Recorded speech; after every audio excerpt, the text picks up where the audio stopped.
Hello viewers, welcome back to the channel. My name is Antika and today we are going to discuss William Shakespeare's play The Merchant of Venice, Act 3, Scene 4. Let's get started.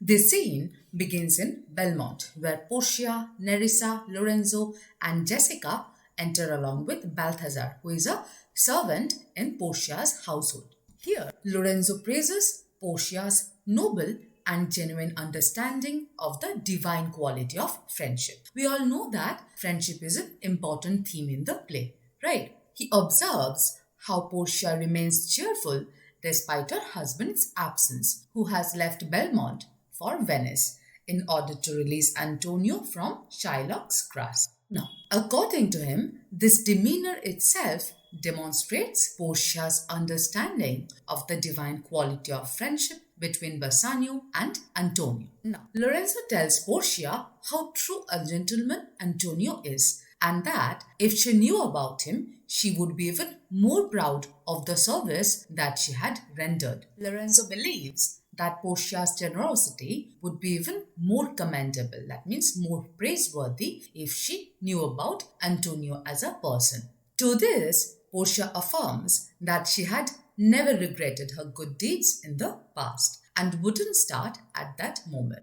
She also believes that close companions naturally share similarities in behavior and nature, making her think that Antonio, her husband's dear friend, must be like her husband. Therefore, she didn't consider the money spent on rescuing Antonio from his cruel enemy Shylock to be excessive, although she acknowledged that it might sound self-praise and therefore decided to change the topic.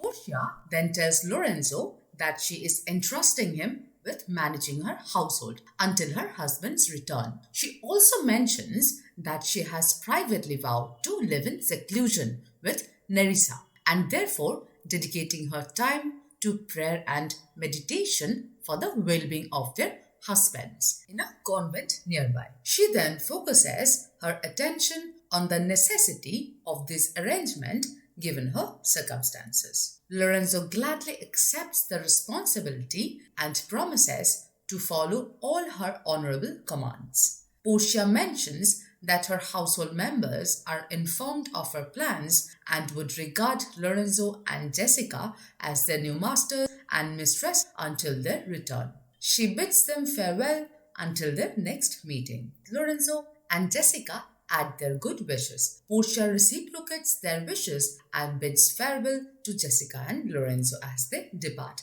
leaving her with Balthazar. Portia then entrusts Balthazar with an important task and gives him a letter to deliver quickly to a relative of her named Dr. Bellario, living in Padua.